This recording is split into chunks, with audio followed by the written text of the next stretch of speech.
Joaquín, déjate usar por Dios. Bienvenido. Bendiciones. Gracias a Dios, ¿verdad? Ahí yo todavía traigo el cubrebocas. ¿Me lo puedo quitar, sí, verdad? Si no, unas van a oír y no me van a entender nada. De por sí no me entienden mucho luego cuando hablo, ¿verdad? Pero pues ya.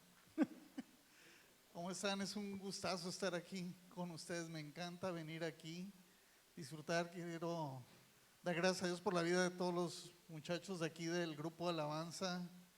Me encanta su espíritu, me encanta, no, yo no sé tú, pero me encanta el espíritu que tienen con el cual ministran y sirven al Señor, y gracias a Dios por la vida de los muchachos de la alabanza. Y te quiero invitar a que cierres tus ojos ahí donde estás. Vamos a poner este tiempo en las manos de Dios.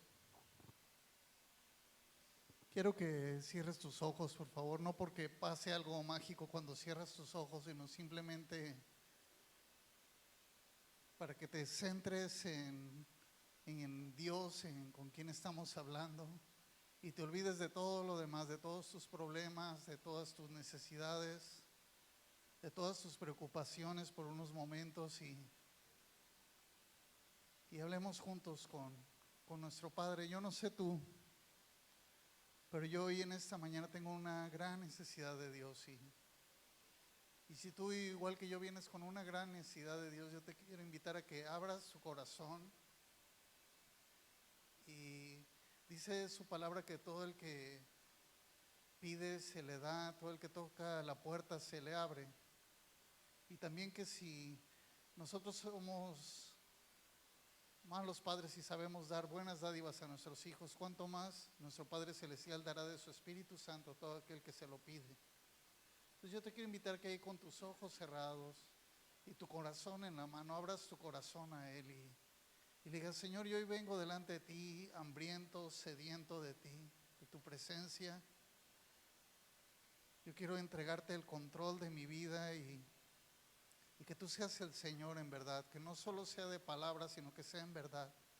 Te pido que tú hables a mi corazón, que me cambies, que yo no salga de esta reunión siendo la misma persona que entró. Yo quiero ser diferente, quiero parecerme más a ti. Quiero que mis decisiones sean las correctas.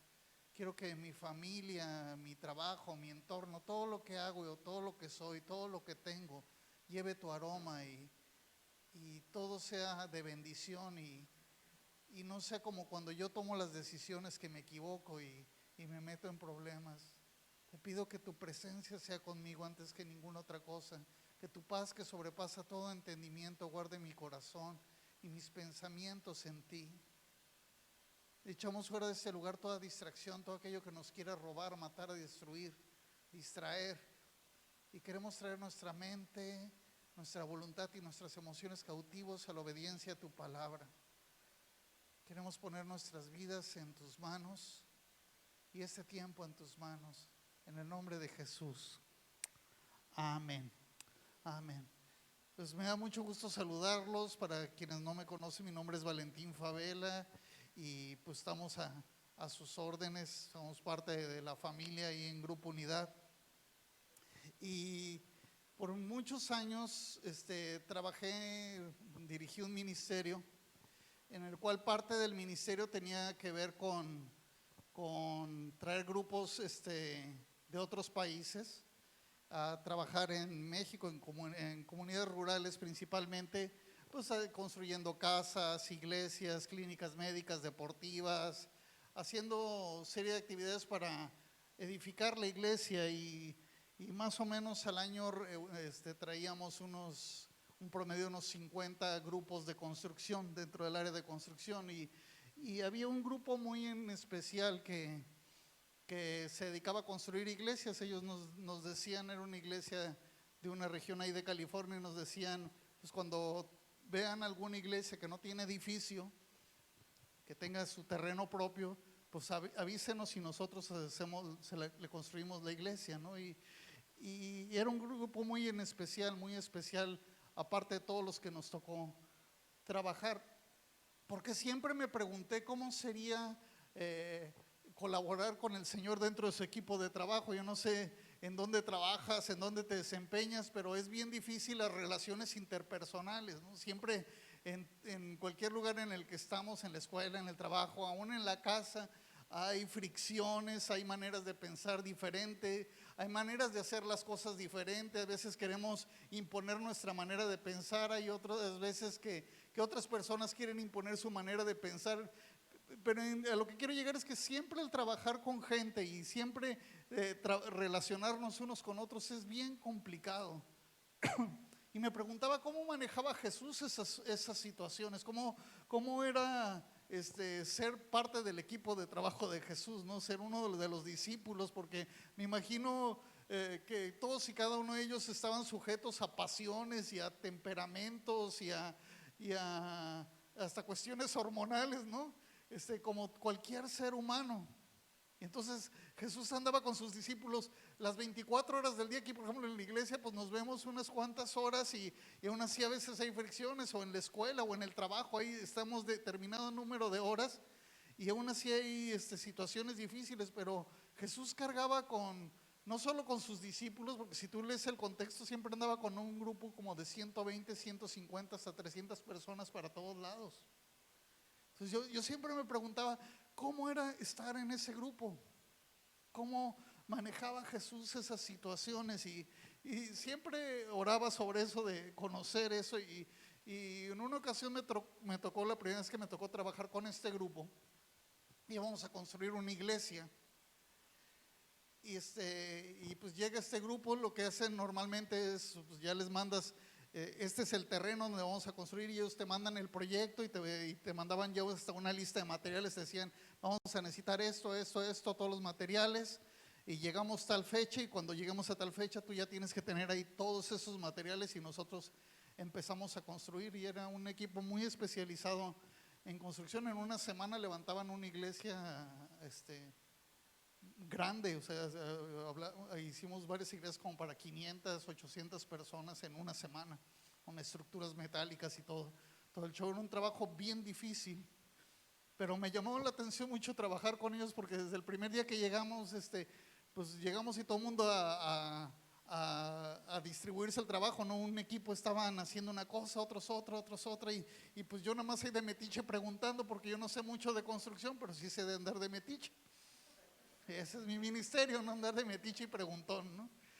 Y pues así se aprende, ¿no? Entonces yo llegaba, oye, y pues ¿quién va a poner con la estructura? Y me decían, Perenganito, Menganito, o sea, me decían el nombre de ellos y me decían, son los mejores que hay en el mundo para hacer eso, son los más capaces, los más profesionales, ellos lo van a hacer con mucho profesionalismo y perfección. Yo, órale, ¿no? Y ya veía este equipo de trabajo trabajar en cómo ponían la estructura metálica. ¿Y quién va a poner los muros? Yo preguntaba y me decían, el Perenganito. Ya me decían los nombres de la gente del equipo. Ellos se van a encargar de los muros perimetrales. Ellos son especialistas en ellos. No vas a encontrar nadie que haga ese trabajo mejor que ellos. Y así, o sea, a lo que quiero llegar es que preguntaba lo que preguntaba, ellos se referían a ellos mismos como los mejores para hacer eso. Y no solo eso, sino entre ellos el trato era de muy alta estima, de mucho respeto, de mucho aprecio. Se trataban mucho, y yo cuando los veía trabajar este equipo, yo decía, híjole, qué increíble, porque me imagino que así era el equipo de trabajo de Jesús. Y es bien difícil encontrar, porque me tocó trabajar durante 10 años casi con más de 500 grupos, y la mayoría de las veces era todo lo contrario a eso, ¿no? Había muchas fricciones, muchos desencuentros, muchas cosas en las que uno tenía que batallar. Y eso sucede en todo equipo de trabajo. Pero mi pregunta es, ¿cuál es el modelo bíblico? ¿Qué es lo que tenemos que hacer como hijos de Dios para poder trabajar en equipo? Porque la obra de Dios no es de un individuo, no es de una estrella, no es de una sola persona, es un trabajo que se hace en equipo. De hecho, desde la misma creación encontramos a Dios, a nuestro Señor, como una Trinidad trabajando en equipo, diciendo, hagamos, y fue hecho, y todo fue hecho bien hecho, ¿no? Dios vio que era bueno, o sea, Dios hacía las cosas bien hecho, y había un equipo de trabajo en una misma persona. Y todo lo que Dios hace y todo lo que ha hecho en la historia tiene que ver con con trabajo en equipo. La Madre Teresa de Calcuta, si me ayudan ahí con la presentación, por favor. Sí. Decía una frase bien interesante, dice: yo puedo hacer cosas que tú no puedes, tú puedes hacer cosas que yo no puedo, pero juntos podemos hacer lo imposible. Y eso es una gran y profunda verdad. El reino de los cielos no es para llaneros solitarios, no funciona para estrellas solitarias, aunque a veces veamos personajes en la Biblia que aparentemente trabajan como solos, realmente dependían de un equipo. Un ejemplo de ellos es el apóstol Pablo. El apóstol Pablo, siempre hablamos de la gran obra del apóstol Pablo. Él escribió casi la mayoría del Nuevo Testamento. Él fundó quién sabe cuántas iglesias en todo el mundo conocido. En aquel entonces su ministerio era increíble, pero cuando hablamos del apóstol Pablo, muy pocas veces nos ponemos a pensar o a razonar en que el apóstol Pablo no era una persona, era un equipo de trabajo bien coordinado entre sí. Y quiero que abras su Biblia y que vayas conmigo a un pasaje que me encanta, donde Pablo empieza a hablar acerca de su equipo de trabajo, en Colosenses capítulo 4. Él está despidiendo esa carta, está dando instrucciones sobre qué hacer. Pero antes de terminar la carta que le escribe a la iglesia de Colosas, y después da instrucción que esa carta sea leída en varias iglesias, él empieza a hablar acerca de su equipo de trabajo, de sus colaboradores cercanos. ¿Estamos ahí? Voy a leer, para no leerles todo el capítulo, a partir del versículo 7, y empiezan a mencionar a varios personajes. El primero que menciona es ahí un tal Tíquico. Ojo, no escojan nombres de ahí para sus hijos. O sea, ¿te imaginas? Perdón, ¿nadie se llama aquí Tíquico? No, no, ¿verdad? Bueno, y luego en el original era Tíquicus. Tíquicus, se oye medio raro, ¿no? Suena como jarabe para la tos, una cosa así. Bueno, dice: Tíquico les contará con detalles cómo me va. Él es un amado hermano y un fiel colaborador que sirve conmigo en la obra del Señor. Y él empieza a describir al primero de sus colaboradores cercanos y lo describe como un fiel hermano. La primera cualidad que debe de haber en nosotros como parte de un equipo de trabajo es ser fiel. Hermano, de hecho, me viene a la mente, recuerdo una encuesta que hizo el seminario Fuller. El seminario Fuller es el seminario teológico probablemente el más grande de Estados Unidos, y ellos hacen una encuesta a 5,000 pastores de todo el país, de todo Estados Unidos, de diferentes denominaciones, contextos, tamaños de iglesia y todo eso, y le preguntan a 5,000 pastores: resume con una palabra, ¿cuál es la cualidad más esencial que te gustaría ver en los miembros de tu equipo, en los miembros de tu iglesia? El 97% puso la palabra fiel. Es la cualidad más extinta, porque estamos acostumbrados a un formato del mundo donde la fidelidad no existe. Y la verdad es que la palabra fiel, la palabra fe, se deriva de esa misma palabra. Tú no puedes tener fe en Dios si no eres fiel a Él. Y si no eres fiel a una iglesia y unos hermanos que ves, no puedes ser fiel a un Dios que no ves. Y Pablo empieza a decir las cualidades de ellos. Dile: es un amado hermano. O sea, no solo era fiel, sino era alguien que Pablo amaba mucho. Decía: yo lo amo a mi hermano, es fiel colaborador, sirve conmigo en la obra del Señor. Dice: precisamente lo envié para que les cuente cómo estamos y los anime. O sea, tenía un ministerio. Y luego, versículo 9: también les envío a Onésimo, otro nombre ahí medio, bueno, ese es más común, ¿no? Sí conozco 2, 3 Onésimos.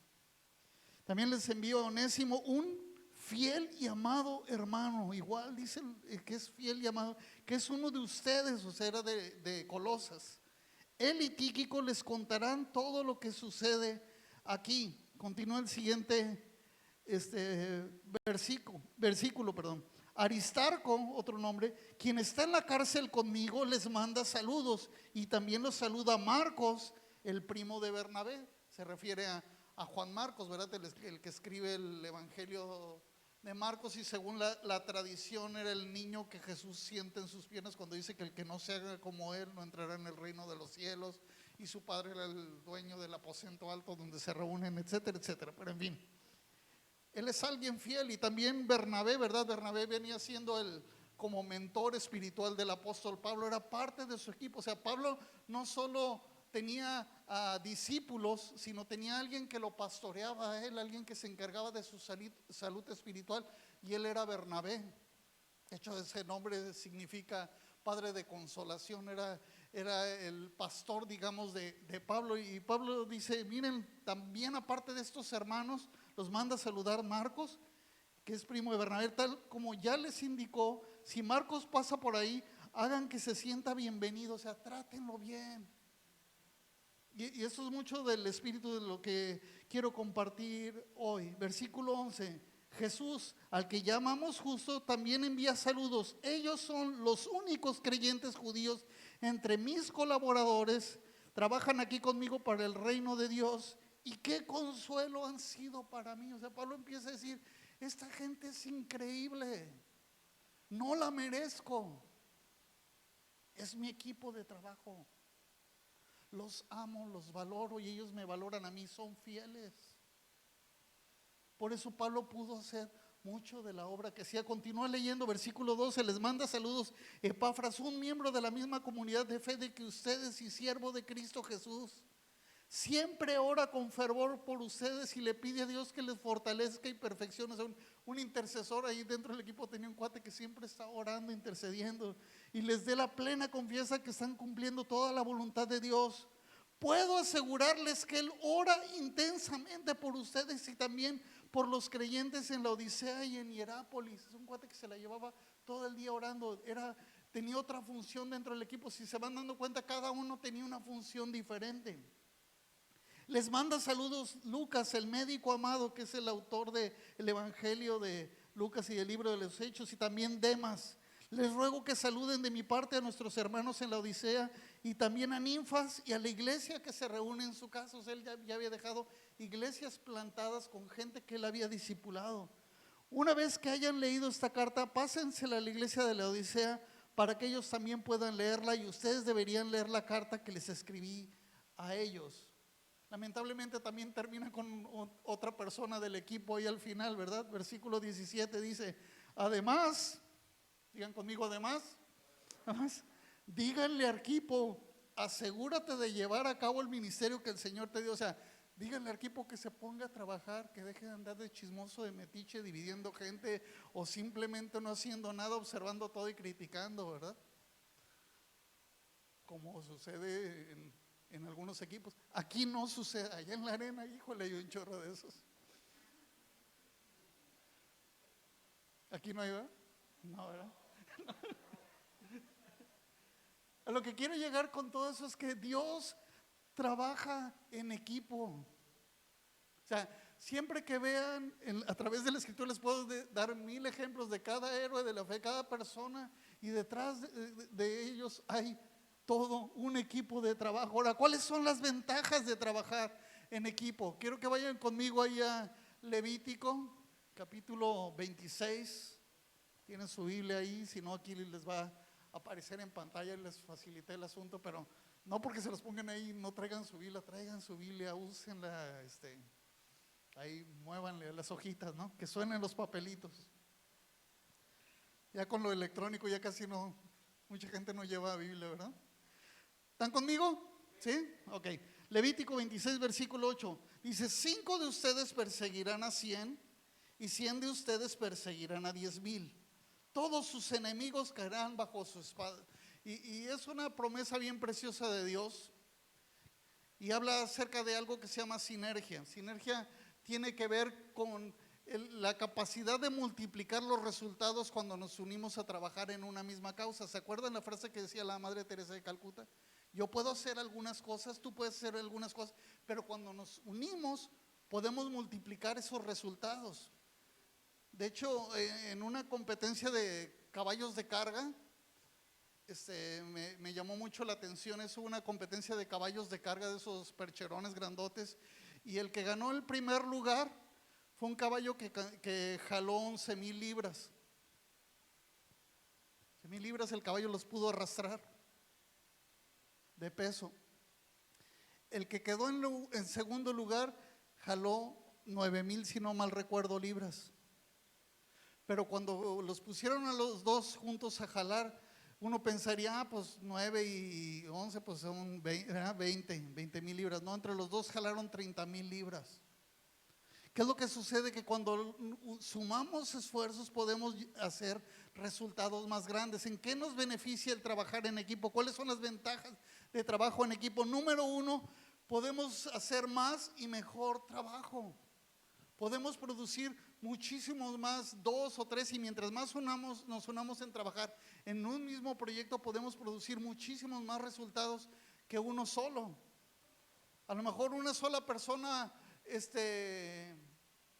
puede hacer algo asombroso, pero cuando son muchos, puede eso crecer exponencialmente, y ahorita voy a explicar por qué. Porque aparte de más y mejor trabajo, hay más y mejores relaciones humanas. Cuando trabajamos en equipo no solo producimos para el reino, porque no se trata solo de que seamos como obreros literalmente en el reino de Dios, de que pues ya te convertiste, ya te salvaste, ahora te vas a poner a trabajar para mí y trabajar. No, Dios, al mismo tiempo que trabajamos en su obra, es más, de hecho, mientras más nos involucremos en el trabajo de Dios, más crecemos nosotros como personas. Y entonces el trabajo y las relaciones humanas crecen, maduramos, aprendemos más a tratar a la gente. Les pongo un ejemplo, viene a la cabeza Moisés. Si ustedes leen los primeros, o sea, la mitad de la vida de Moisés, Moisés quería hacer todo solo. Pero después de ir pasando y Dios tratando en su vida con diferentes áreas, encontramos un Moisés cada vez colaborando más con la gente. Y los resultados son muy diferentes. Y ahorita vamos a regresar a ese punto. Un punto número 3, más y mejor creatividad. ¿Por qué? Pues porque pensamos mejor, entre más pensamos más que uno. O sea, una cosa es que a mí se me ocurre una idea, y otra cosa es que me junte con muchos y tengamos una lluvia de ideas, y entre las ideas de todos podamos sacar un mejor proyecto. ¿Por qué? Porque todos tenemos experiencias, habilidades, dones, talentos, en fin, cualidades diferentes que pueden aportar al proyecto que estamos realizando de mejor forma. Entonces podemos tener más creatividad, más y mejor compromiso. ¿Por qué más compromiso? Porque es muy fácil que si uno solo está haciendo un trabajo, se desanime o pierda la viada o pierda no sé, el sentido de hacia dónde estaba trabajando. ¿Sí me explico? Pero cuando estamos trabajando en equipo es más fácil que alguien nos diga: hey, enfócate, vamos para allá.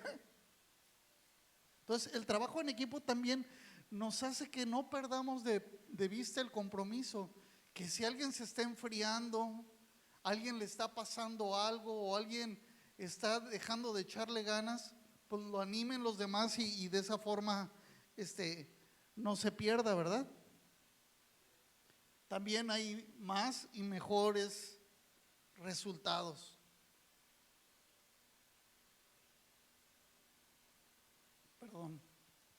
Y por consiguiente, más y mejor aprendizaje. Aprendemos más cuando estamos trabajando en equipo. Y puse una frase ahí que me encanta, dice: el enemigo, hasta abajo, decía: el enemigo resta y divide, y Dios suma y multiplica. Todo lo que Dios suma, suma y multiplica. Y eso es bien importante que lo entendamos. Cualquier cosa que nos lleve, es más, esa es la raíz del pecado. La raíz del pecado tiene que ver con el individualismo.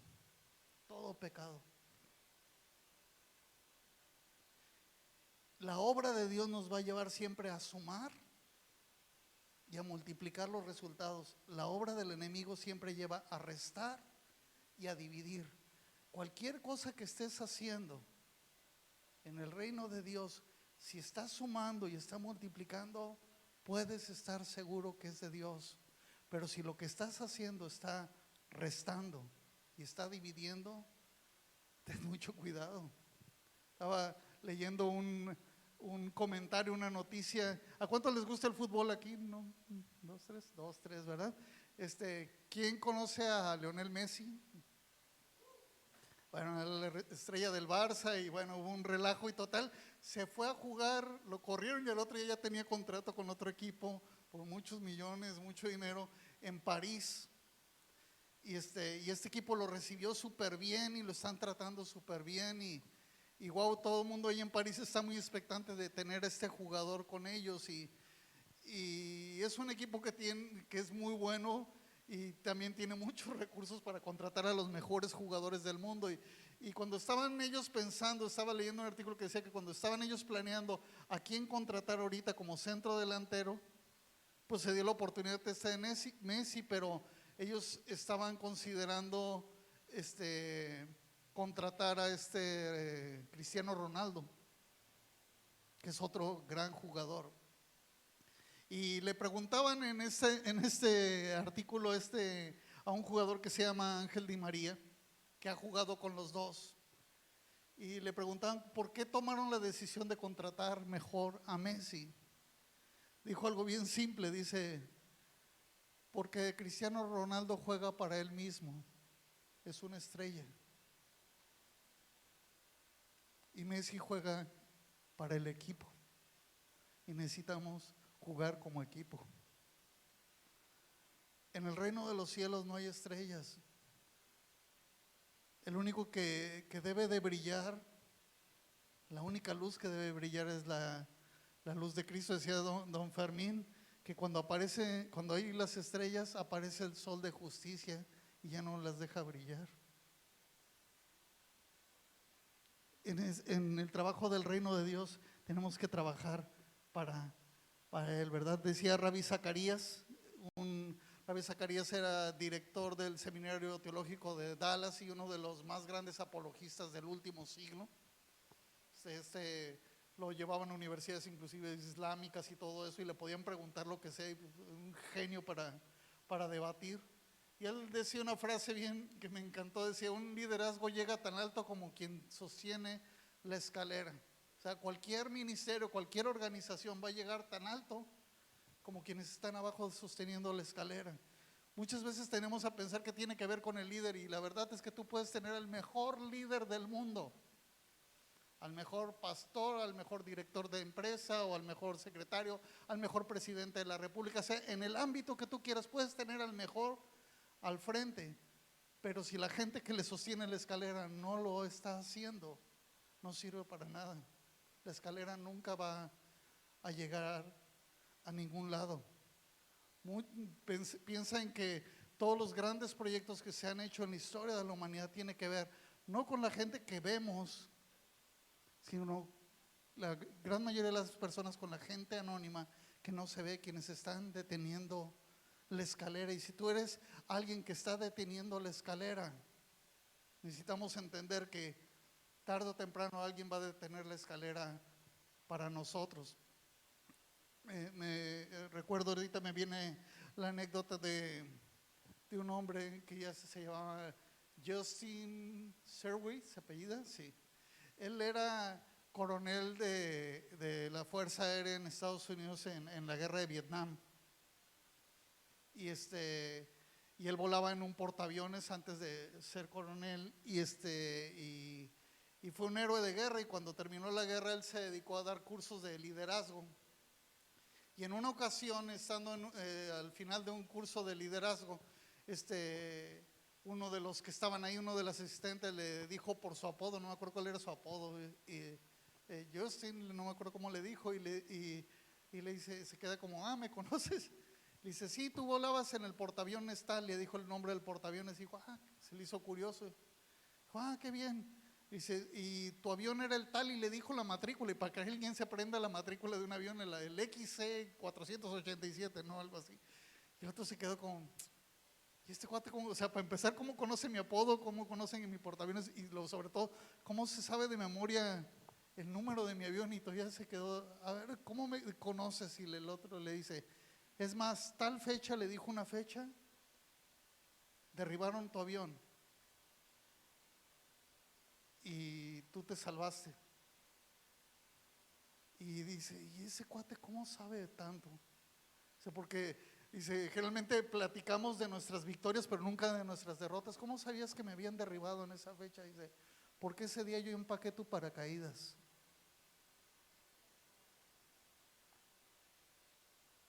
Y hay un montón de gente que ha empacado el paracaídas nuestro para que tú y yo estemos aquí hoy. Yo estoy aquí hoy parado porque hay un montón de gente atrás de mí que ha empacado el paracaídas, que me ha detenido la escalera. Y yo tengo que hacerlo para otros. Porque esa es la obra de Dios. Ahora, ¿cómo puedo contribuir al trabajo en equipo? Y ese es el meollo del asunto. Porque quisiera invitarte a que tomáramos este tema como con una gracia, con una atmósfera de gracia de parte de Dios y examinar nuestro corazón. Porque la principal causa para que no trabajemos en equipo tiene que ver con problemas internos nuestros. Y yo te quiero invitar a que esta palabra caiga en nuestro corazón y nos lleve a tomar decisiones acerca de nuestra vida. Si me cambias a la siguiente lámina, next.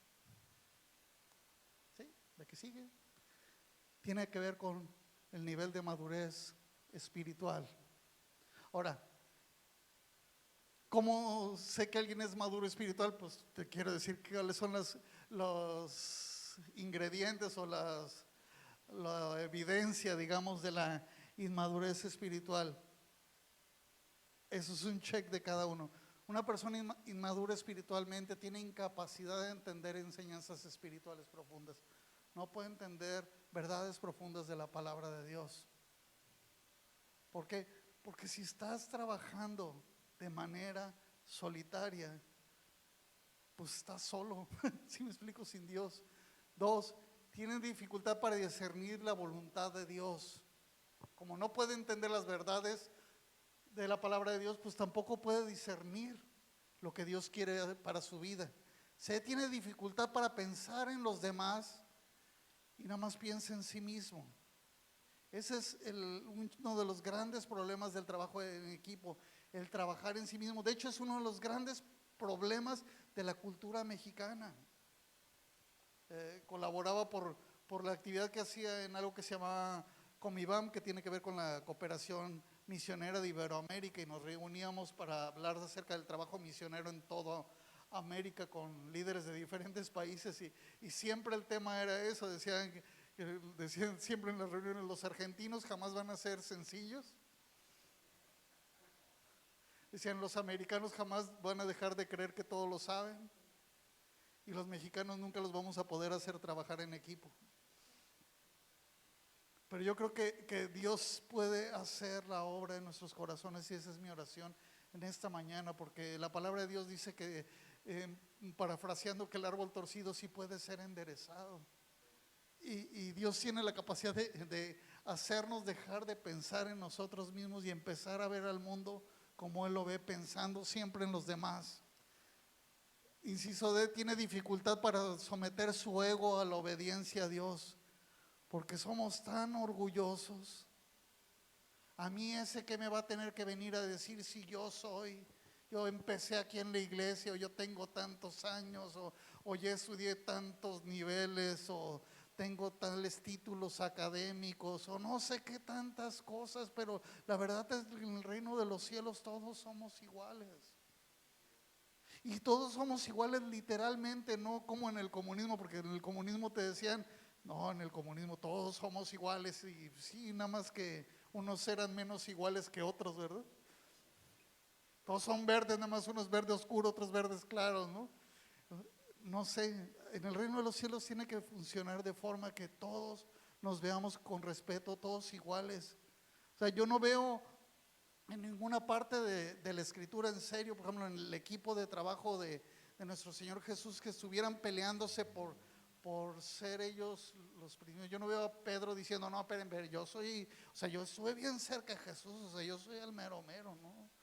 O Jacobo, o alguno de los otros seguidores. No, todos sabían qué hacer y todos estaban trabajando en equipo, en una misma dirección. No había discusión entre ellos, entre quién era más y quién era menos, porque entendían que el único que era Señor sobre todos era Jesucristo, y eso es lo que debemos de entender. ¿Sí? Tiene dificultad para someter su ego a la obediencia a Dios, y por último tiene inestabilidad emocional. Una persona inmadura es inestable emocionalmente, o sea, un día está triste, al otro está enojado, al rato está llorando, de repente está riéndose, y sus emociones están de arriba a abajo. Si tú estás en alguna de esas situaciones, es bien sencillo, entrégale tu corazón al Espíritu Santo y deja que Él controle tu vida. Y cuando estoy diciendo eso, por eso decía que quisiera que hubiera un ambiente de gracia en este tiempo, porque todos en cierta forma hemos contribuido a que la obra de Dios no se haya realizado como debió de haberse hecho. O sea, los primeros discípulos sabían dos cosas: que Jesús se fue ayer y viene mañana, y trabajaban con todas sus ganas. Nosotros a más de 2000 años después no hemos podido cumplir la gran comisión. De 8500 grupos etnolingüísticos diferentes en el mundo, nos quedan 4000, de los cuales jamás nadie ha escuchado el Evangelio. Mientras tú y yo escuchamos la palabra de Dios cada domingo, todas las veces que vengas a la iglesia, sin ningún impedimento, hay casi la mitad de la población, un 43-44% de la población del mundo, que jamás nadie les ha dicho, jamás han escuchado. Y jamás escucharán, al menos que tú y yo nos pongamos de acuerdo y trabajemos unidos en cumplir el propósito para el cual Dios nos trasladó de las tinieblas a su luz admirable, para que anunciemos las virtudes de aquel que nos salvó. Esa es nuestra labor, ese es el para qué fuimos rescatados. No fuimos rescatados para calentar una banca en la iglesia los domingos. Si ese hubiera sido el propósito de Dios, Él hubiera levantado elefantes, ¿verdad? Calientan de 2-3 sillas al mismo tiempo y sentaditos todos, ¿no? Tenemos un llamado, tenemos una misión que cumplir. Quiero que vayas conmigo ahí. Pablo ilustra con mucho amor, con mucho cariño eso en la carta a los Romanos, capítulo 12. Él empieza a hablar con mucho cariño acerca de esto. Es una de las cartas más profundas. De hecho, si no tuviéramos dicen, si no tuviéramos toda la Biblia, pero tuviéramos solo la carta a los Romanos, podrías predicarle el Evangelio a todo mundo. Es un concentrado de teología muy poderoso, la carta a los Romanos, y empieza ahí en el capítulo 12, les leo del versículo 13 en adelante. ¿Me siguen ahí? ¿Sí? ¿Están despiertos? Dice: basado en el privilegio y la autoridad que Dios me ha dado, le advierto a cada uno de ustedes lo siguiente: ninguno se crea mejor de lo que realmente es. Y haz de cuenta que nos lo está escribiendo a cada uno de nosotros, ¿sí? Sean realistas al evaluarse a ustedes mismos. Háganlo según la medida de fe que Dios les haya dado. Así como nuestro cuerpo tiene muchas partes y cada parte tiene una función específica, el cuerpo de Cristo también. Nosotros somos las diversas partes de un solo cuerpo y nos pertenecemos unos a otros. Todos nos pertenecemos unos a otros. Dios en su gracia nos ha dado dones diferentes para hacer bien determinadas cosas. Por lo tanto, si Dios te dio la capacidad de profetizar, habla con toda la fe que Dios te haya concedido. Si tu don es servir a otros, sírvelos bien. Si eres maestro, enseña bien. Si tu don consiste en animar a otros, anímalos. Si tu don es dar, hazlo con generosidad. Si Dios te ha dado la capacidad de liderar, toma la responsabilidad en serio. Y si tienes el don de mostrar bondad a otros, hazlo con gusto. Casi me lo imagino ahí de rodillas diciendo, por favor, agarren la onda. Y luego continúa diciendo, versículo 9, no finjan amar a los demás, ámenlos en serio. Aborrezcan lo malo, aférrense a lo bueno, ámense unos a otros con un afecto genuino y deleítense al honrarse mutuamente. No sean nunca perezosos, más bien trabajen con esmero y sirvan al Señor con entusiasmo. Él utiliza una palabra ahí que se me hace genial, la palabra entusiasmo. Era una palabra que no existía, Pablo era medio pocho. O sea, hablaba varios idiomas, pero de repente cuando no encontraba una palabra, inventaba una así medio como, no sé, fusilation, ¿no? Cosas así. Y esa es una palabra que es entusiasmo. Entusiasmo hizo una palabra compuesta de dos palabras, que es bueno, sí, que significa con Dios adentro. O sea, compórtense como una persona que tiene a Dios dentro. Esa es la palabra entusiasmo, ¿verdad? Entusiasmo, ¿verdad? Alégrense por la esperanza segura que tenemos. Tenga paciencia en las dificultades y sigan orando. Estén listos para ayudar a los hijos de Dios cuando pasen necesidad. Estén siempre dispuestos a brindar hospitalidad. Y continúa diciendo, bendigan a quienes los persiguen. No los maldigan, sino pídanle a Dios en oración que los bendiga. Alégrense con los que están alegres y lloren con los que lloran. Vivan en armonía unos con otros. No sean tan orgullosos como para no disfrutar de la compañía de la gente común. Y por favor, no piensen que lo saben todo. Una palabra bien poderosa para la iglesia de Dios hoy. Para ti y para mí. Si amamos a Dios, si hemos recibido su amor, lo único que nos queda es amar a los demás como Él nos amó. Y los demás tiene que partir de la gente que está sentada con nosotros aquí en la iglesia y hasta lo último de la tierra. Es tener la misma actitud que tuvo nuestro Señor Jesucristo, que se humilló a sí mismo, no tomó el ser Dios como cosa que aferrarse, se despojó de todo por darlo todo por nosotros. Esa misma actitud debe de haber en nosotros. Servir a los demás, derribar todas las barreras que nos separan. Si piensa diferente que yo, pues qué bueno, ya tengo una manera diferente de pensar, de ver las cosas. Escuchaba una plática acerca de trabajo en equipo y hablaba sobre aptitudes y la persona que daba este curso decía que comúnmente tendemos a, cuando vamos a contratar gente, a llamar gente para servir con nosotros que piensa igualito que nosotros. Dice, nunca hagan eso. Se llaman gente que piensa bien diferente que ustedes, así tienen todas las maneras de ver un mismo asunto desde diferente perspectiva, ¿verdad? Por eso Dios nos ha dado a cada uno diferentes dones y talentos. A lo mejor tú puedes voltear a ver a los que están a tu alrededor y son tan diferentes de ti. Es más, en tu propia casa cada hijo es diferente. Los que son papás sabemos, cada hijo de nosotros es bien diferente. Nos ha hecho diferentes con esa finalidad, que podamos todos hacer la mejor aportación juntos para el reino. John Donne, un escritor muy antiguo, siglo XVI, XVII, por ahí, escribe un poema muy largo. De hecho, ese poema sirve para un libro que se llama ¿Por quién doblan las campanas? De Ernest Hemingway. Ganó el premio Nobel en su época por ese libro. Y dice, todo el libro está basado en esa frase: ninguna persona es una isla. La muerte de cualquiera me afecta porque me encuentro unido a toda la humanidad. Nadie somos una isla. Nadie es yo y el Señor y yo. Y para lo de contar, si queremos tener una relación profunda e increíble con Dios, una relación vertical, necesitamos a fuerzas tener una relación horizontal con los demás que están a nuestro lado. La segunda cosa para cómo colaborar en el reino de Dios en trabajo en equipo es Permita al Espíritu Santo controlar su vida. Vamos a permitir que el Espíritu Santo controle nuestra vida. Hace rato les hablaba acerca de Moisés, de su estilo de liderazgo, y yo lo comparo con el estilo de Josué, su seguidor, y vemos dos estilos bien diferentes de liderazgo.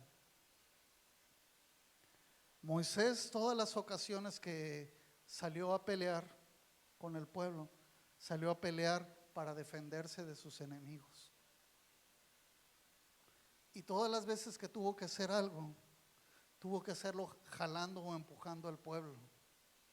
Siempre ándenle, por favor, vamos para allá. Y ahí van todos renegándose, quejándose todo el camino. Por eso estuvieron 40 años en el desierto, que se le iban quejándose y haciendo la vida imposible todo. Y Moisés ahí empujándolos y jalándolos para todos lados. ¿Y saben cuál fue el resultado? Jamás vieron la tierra prometida. ¿Era problema de Moisés? No. Era el problema de un pueblo que salió de Egipto, pero que jamás sacó a Egipto de su corazón. Necesitamos sacar a Egipto de nuestro corazón. Damos que el Señor tome el control de nuestros corazones y hagamos las cosas como Él las hace. Josué, por el contrario, Josué jamás lo vemos en ningún pasaje de Josué empujando al pueblo a que vamos a hacer eso. Él decía, se arrancaba, vamos para allá, y todos jalaban con él. Era ya una nueva generación. Todas las veces que Josué peleó, no peleó para defenderse del enemigo, peleó para conquistar la tierra prometida. Y Dios quiere que tomemos por herencia todas las naciones de la tierra. Dice la palabra de Dios que las puertas del infierno no prevalecerán contra la iglesia, y las puertas no es un arma ofensiva, es un arma defensiva. El enemigo debería de estar pertrechado de nosotros. Dice que las puertas del infierno no van a prevalecer contra nosotros. Nosotros deberíamos de estar derribando las puertas del infierno, no defendiéndonos de él. Deja que el Espíritu Santo controle tu vida. Yo quisiera meterme en el corazón de cada uno de nosotros, porque el Espíritu Santo me ha estado hablando mucho acerca de eso, pero no soy el Espíritu Santo personal de nadie. Pero yo te quiero invitar a que esto no quede nada más como una reflexión, sino que medites en los cambios que tienes que hacer, en la actitud que debemos de cambiar, en los cambios que Dios quiere hacer en nuestro corazón, para que lo pongamos por obra y rindamos todo nuestro ser delante de Dios. Y yo estoy seguro que tu vida nunca va a ser la misma, que tu ministerio en el área en el que sirvas no va a ser el mismo. Paul Yonggi Cho, en el tiempo que era el pastor de la iglesia más grande del mundo, daba seminarios de crecimiento, y una vez se acerca a él una anciana en uno de sus seminarios y le dice: oiga, ¿cómo puedo hacer que mi iglesia crezca? Y le dice: ¿y dónde está tu pastor? Dice: está bien ocupado, él no puede venir a este evento, está haciendo 1000 cosas ahí en la iglesia. Dice: te voy a dar un consejo, regresa a tu iglesia y dile a tu pastor en qué le puedo servir, y lo que él te diga que hagas, eso haz. Un año más tarde, en otro seminario que estaba dando, llega la misma hermana y le dice: hey, mire, le presento a mi pastor. Y dice: ¿qué pasó? Dice: pues yo llegué a la iglesia y hice lo mismo, lo que usted me dijo ¿en qué le puedo servir? El pastor me puso a servir y todos los demás empezaron a imitarme. La iglesia empezó a crecer y ahora sobran servidores, y mi pastor tiene el tiempo suficiente para venir a eventos como este. ¿Qué cambió? Hay la misma actitud que hubo en Cristo Jesús. Quiero terminar llevándote ahí una cita que a lo mejor conoces de memoria.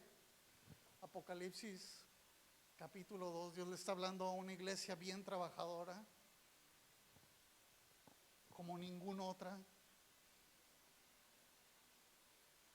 Y le dice, versículo 2: yo sé todo lo que haces, he visto tu arduo trabajo y tu paciencia con perseverancia.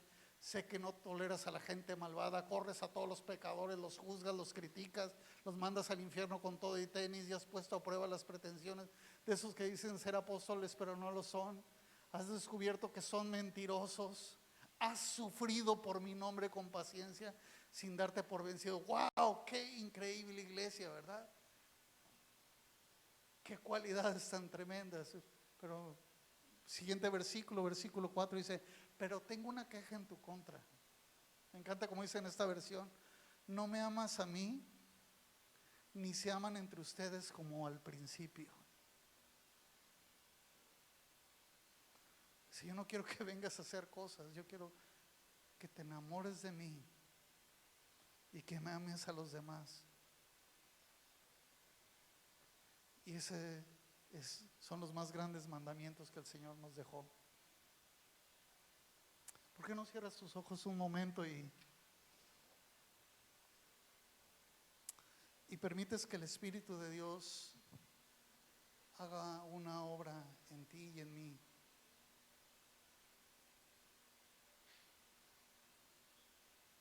Yo no sé si Dios te está hablando a ti, pero dicen que la oración más profunda y más poderosa que una persona puede hacer empieza con dos sencillas palabras. Y es: cámbiame, Señor. A mí Dios me ha estado hablando referente a eso, y yo quiero orar. Y si tú quieres seguirme o decirle en tus propias palabras, ahí hablar con Él, decirle: Señor, cambia mi corazón. Ayúdame a ver el mundo como tú lo ves, a ver a mis hermanos, a mis amigos y a la gente de allá afuera como tú la ves. Quita de mi mente todo prejuicio. Sana toda herida que me hayan causado, que a veces no es fácil trabajar con la gente. A veces te hieren, te lastiman, los comentarios te hieren, o acciones o actitudes. Pero tú fuiste a la cruz por nosotros y tú padeciste de todo. No hemos aguantado ni la 10ª parte de lo que tú has aguantado. Perdóname, Señor, por si he tenido algún resentimiento contra algún hermano y eso me ha impedido trabajar en tu reino con todas mis fuerzas, con todas las ganas, con toda la unción, con todo lo que tú has puesto en mí, Señor. Derriba de mí toda pereza, toda apatía, toda inmadurez espiritual que me ha impedido hacer tu obra y cumplir el propósito para el cual estoy aquí en la tierra. Ayúdame a trabajar en equipo con mi iglesia, para que la gente vea y crea no solo que hacemos actividades, sino cómo nos amamos. Haz una cirugía en nosotros, Señor. Cambia nuestro corazón. Yo te pido que bendigas a cada persona que está aquí. Y si tú estás aquí por primera o segunda ocasión y a lo mejor nunca le habías entregado tu vida a Jesús, esa es su oportunidad. El Señor Jesús vino por ti y hoy tiene una cita contigo. Y si tú no le has entregado tu vida y quieres hacerlo hoy, es bien sencillo.